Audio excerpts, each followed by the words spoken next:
아침에 눈을 뜨자마자 인공 눈물부터 찾으셨다면 오늘 이 이야기는 그냥 넘기시면 안 됩니다. 하루에 5번, 10번, 많게는 20번까지 인공 눈물을 넣는데도 눈은 계속 뻑뻑하고 따갑고 심지어 눈물이 더 흐른다는 분들. 솔직히 말씀드리면 지금 그 행동이 눈을 살리는 게 아니라 망가뜨리고 있을 가능성이 큽니다. 더 충격적인 이야기를 하나 드리겠습니다. 인공 눈물을 많이 넣어서 눈이 안 좋아지는 분들 실제로 굉장히 많습니다. 약이 나빠서가 아닙니다. 우리가 너무 오랫동안 너무 잘못된 방법으로 써왔기 때문입니다. 진료실에서 원장님, 인공 눈물 없으면 하루도 못 버텨요 라고 말씀하시는 분들 중 상당수는 사실 인공 눈물 때문에 눈이 더 예민해진 상태인 경우도 적지 않습니다. 우리는 눈이 마르면 물이 부족하다고 생각합니다. 그래서 넣고 또 넣고 효과가 없으면 더 넣습니다. 그런데 눈은 컵이 아닙니다. 담을 수 있는 양이 정해져 있고 그 이상은 대부분 흘러나갑니다. 효과를 보겠다고 2-3방울씩 넣는 순간 약은 눈에 머물지 못하고 바로 빠져나갑니다. 그런데도 눈은 여전히 불편하죠. 그래서 더 불안해지고 더 자주 넣게 됩니다. 이 악순환이 수년 동안 반복됩니다.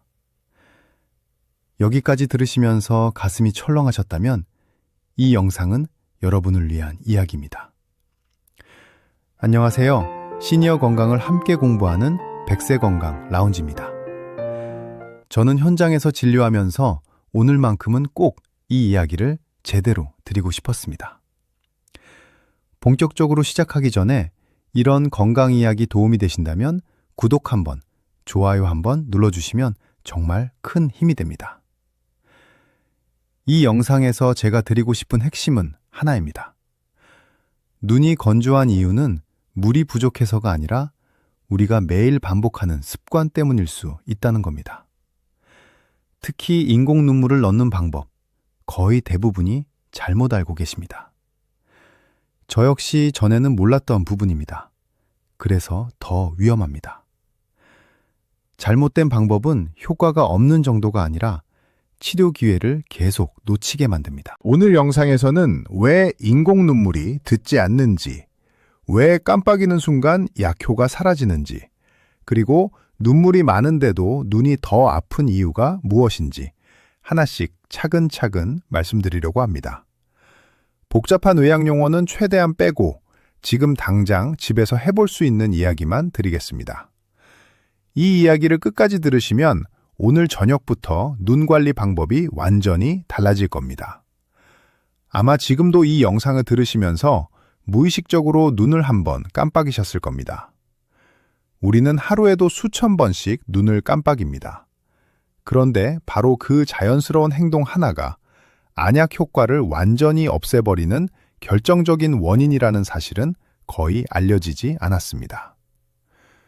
진료실에서 제가 가장 많이 보는 장면이 있습니다. 안약을 넣고 바로 눈을 몇 번 크게 깜빡이시는 모습입니다. 약이 골고루 퍼지라고 하시는 행동이죠.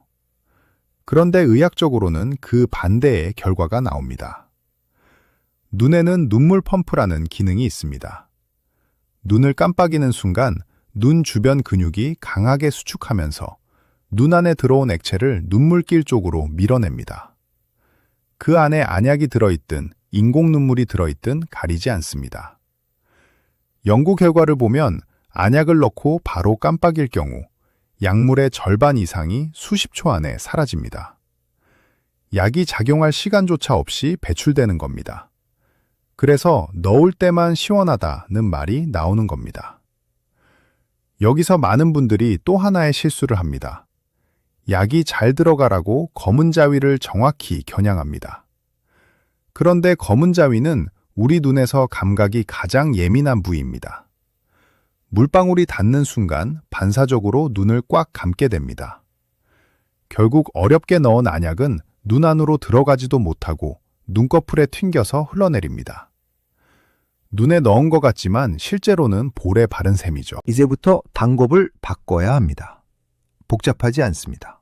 첫 번째, 고개를 살짝 뒤로 젖히고 아래 눈꺼풀을 손가락으로 부드럽게 당깁니다. 그러면 작은 주머니 같은 공간이 생깁니다. 여기가 약을 받아들이는 자리입니다. 두 번째, 그 주머니 안에 딱 한 방울만 떨어뜨립니다. 많을수록 좋은 게 아닙니다. 눈이 받아들일 수 있는 양은 정해져 있습니다. 세 번째, 가장 중요한 단계입니다. 안약을 넣은 직후에는 절대 눈을 깜빡이지 마십시오. 대신 눈을 지그치 감고 눈 앞머리, 콧등 옆에 움푹 들어간 부분을 엄지와 검지로 부드럽게 눌러줍니다. 이 부위는 눈물과 약물이 코로 빠져나가는 통로입니다. 여기만 1분 정도 막아줘도 약물이 눈에 머무는 시간이 눈에 띄게 늘어납니다. 실제로 같은 약을 써도 이 동작 하나로 효과 차이를 느끼는 분들이 많습니다. 여러 종류의 안약을 쓰시는 분들도 많습니다. 이때 조급해지면 안 됩니다. 첫 번째 약이 흡수되기도 전에 다음 약을 넣으면 나중에 넣은 약이 먼저 넣은 약을 씻어내버립니다. 최소 5분, 가능하면 그 이상 간격을 두셔야 합니다. 그리고 하루에 여러 번 인공 눈물을 넣어야 한다면 반드시 보존제가 없는 제품인지 확인하셔야 합니다. 자주 쓰는 보존제는 눈 표면 세포를 자극해 오히려 건조감을 심하게 만들 수 있습니다. 지금까지 말씀드린 이 방법, 어렵지 않지만 대부분은 한 번도 제대로 배워본 적이 없습니다. 그런데 이 작은 차이가 눈 상태를 완전히 바꿉니다. 안약이 효과가 없다고 느꼈던 분들, 사실은 약이 문제가 아니라 사용법이 문제였던 경우가 정말 많습니다. 이제 다음 이야기를 해볼까 합니다. 눈물이 줄줄 흐르는데도 눈은 더 아프다고 느끼는 분들. 그 이유는 물이 아니라 다른 데에 있습니다. 안약을 제대로 넣기 시작했는데도 여전히 눈이 뻑뻑하다고 느끼는 분들이 계실 겁니다. 오히려 눈물이 더 자주 흐른다는 분들도 계시죠. 이쯤 되면 이런 생각이 듭니다. 눈물이 이렇게 많은데 왜 더 아플까? 이 질문이 바로 안구 건조증을 이해하는 핵심입니다. 많은 분들이 눈이 건조하면 눈물이 부족하다고 생각하지만 진료 현장에서 보면 그 반대인 경우가 훨씬 많습니다. 실제로 안구 건조증 환자의 대부분은 물이 부족한 게 아니라 기름이 부족합니다. 우리 눈물은 단순한 물이 아닙니다. 가장 안쪽에는 눈 표면을 적셔주는 물층이 있고 그 위를 아주 얇은 기름층이 덮고 있습니다. 이 기름층이 뚜껑 역할을 해서 수분이 날아가지 않도록 막아줍니다. 문제는 이 기름을 만들어내는 마이봄샘이라는 기관이 나이가 들면서 또는 염증 때문에 막혀버린다는 겁니다. 기름이 제대로 나오지 않으면 어떤 일이 벌어질까요? 눈물은 있어도 금방 증발해버립니다. 눈 표면은 계속 마른 상태로 남아있고 뇌는 비상 상황이라고 판단합니다. 그래서 눈물샘에 더 많은 눈물을 만들어내라고 신호를 보냅니다. 그 결과 눈물은 줄줄 흐르는데 정작 눈은 더 따갑고 시리고 뻑뻑한 아주 이상한 상황이 만들어집니다. 이걸 겪어본 분들은 아실 겁니다. 눈물이 많다고 해서 눈이 편한 건 아니라는 걸요. 이 상태에서 인공 눈물을 계속 넣으면 어떻게 될까요? 잠깐 시원한 느낌은 들지만 근본적인 문제는 그대로 남아 있습니다. 마치 밑 빠진 독에 물을 붓는 것과 비슷합니다. 그래서 하루에 몇 번씩 넣어도 금방 다시 건조해지고 더 강한 제품을 찾게 됩니다. 하지만 중요한 건 물이 아니라 그 물을 붙잡아줄 기름입니다. 여기서 많은 분들이 온찜질 이야기를 떠올리십니다. 그래서 눈에 온찜질을 하라고 하더라. 맞습니다. 방향은 맞습니다. 하지만 방법이 잘못된 경우가 너무 많습니다. 젖은 수건을 전자레인지에 데워서 눈에 올리는 분들 많으시죠? 처음엔 따뜻합니다. 그런데 금방 식어버립니다. 수건에 있는 수분이 증발하면서 열을 빼앗아가기 때문입니다. 기름이 녹기 전에 온도가 떨어져 버리는 겁니다. 딱딱하게 굳은 기름이 녹으려면 일정한 온도가 꽤 오랫동안 유지돼야 합니다. 잠깐 따뜻한 느낌만으로는 아무 변화도 일어나지 않습니다. 그래서 온찜질을 꾸준히 했는데도 효과를 못 느꼈다는 분들이 많습니다. 사실은 찜질을 안 한 게 아니라 제대로 된 조건을 못 맞춘 겁니다. 그리고 이 단계에서 또 하나의 오해가 생깁니다. 기름이 막혔다고 하니 세게 눌러서 짜내면 될 것 같다는 생각입니다. 여기서부터 위험해집니다. 눈은 우리가 생각하는 것보다 훨씬 연약한 기관입니다. 눈을 누르는 순간 치료가 아니라 손상이 시작될 수 있습니다. 이 이야기는 다음에서 아주 중요하게 짚고 넘어가야 할 부분입니다. 앞에서 말씀드린 것처럼 많은 분들이 여기서 가장 위험한 선택을 하십니다. 막혔다면 짜내면 되지 않나? 하고 눈을 꾹꾹 누르기 시작하는 겁니다. 솔직히 말씀드리면 진료실에서 가장 말리고 싶은 행동이 바로 이겁니다. 눈은 어깨나 종아리처럼 눌러서 풀어주는 기관이 아닙니다. 특히 안구, 그러니까 눈알을 직접 누르는 순간부터 치료는 끝나고 손상의 영역으로 들어갑니다. 눈을 세게 누르면 어떤 일이 생길까요? 각막은 콜라겐으로 이루어진 아주 얇은 구조입니다. 반복적인 압력을 받으면 형태가 변형될 수 있고 원뿔처럼 앞으로 튀어나오는 원추각막 같은 질환으로 이어질 수 있습니다.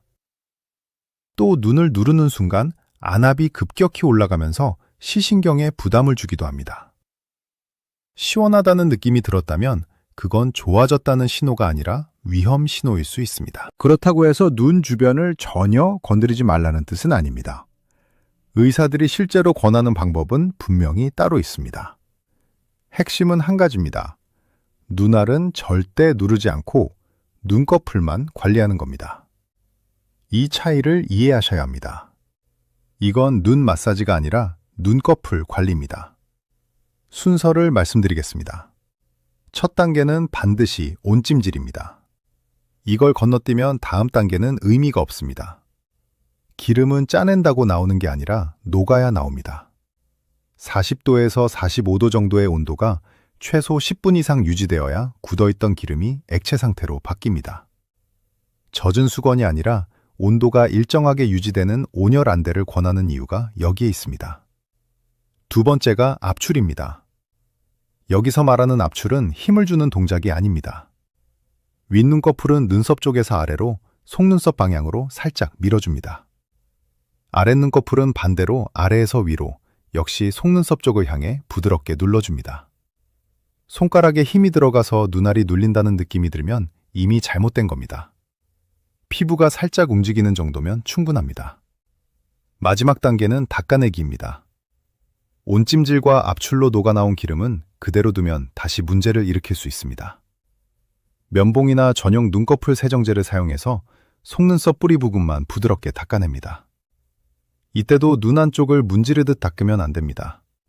어디까지나 눈꺼풀 표면만 정리하는 겁니다. 다만 주의하셔야 할 분들도 있습니다. 눈이 심하게 충혈돼 있거나 통증이 지속되거나 시야가 뿌옇게 흐려지는 증상이 있다면 이런 관리부터 시작하지 마시고 먼저 진료를 받으셔야 합니다. 모든 관리에는 순서가 있습니다. 잘만 하면 눈을 편안하게 만들 수 있지만 잘못하면 오히려 더 멀어질 수 있습니다. 이제 마지막으로 꼭 정리하고 가야 할 이야기를 해보겠습니다. 지금까지 말씀드린 내용을 한 문장으로 줄이면 이렇습니다. 인공 눈물은 치료가 아니라 보조이고 진짜 치료는 매일 반복하는 습관입니다. 많은 분들이 어떤 한약이 제일 좋아요? 라고 물으시지만 같은 약을 써도 결과가 다른 이유는 약이 아니라 사용하는 방식과 관리 루틴 때문인 경우가 훨씬 많습니다. 안약은 한 번에 한 방울이면 충분합니다. 많이 넣는다고 더 오래 촉촉해지는 게 아닙니다. 오히려 눈에 머무를 시간도 없이 빠져나가 버립니다. 깜빡이지 않고 눈물길을 잠시 막아주는 것만으로도 약효는 완전히 달라집니다. 이건 특별한 치료가 아니라 오늘 저녁부터 바로 바꿀 수 있는 습관입니다. 그리고 자주 넣어야 한다면 반드시 보존제가 없는 제품인지 확인하셔야 합니다. 눈을 살리려고 넣은 약이 장기적으로는 눈 표면을 더 자극하는 경우도 적지 않습니다. 눈꺼풀 관리도 마찬가지입니다. 온찜질은 대충 따뜻하게 하는 게 아니라 기름이 녹을 수 있는 조건을 만들어주는 과정입니다. 압출은 짜내는 게 아니라 흐를 수 있도록 길을 열어주는 동작입니다. 이 차이를 이해하시면 관리가 부담이 아니라 루틴이 됩니다. 하루 이틀 해보고 효과가 없다고 포기하시는 분들도 많지만 마이봄샘 기능 저하는 하루아침에 생긴 문제가 아닙니다. 세포가 회복되고 기능이 정상화되기까지는 시간이 필요합니다. 적어도 몇 달은 꾸준히 관리해야 변화가 느껴집니다. 진료실에서 제가 가장 기쁜 순간은 이런 말을 들을 때입니다. 원장님, 예전처럼 눈 때문에 하루 종일 신경 쓰이지 않아요.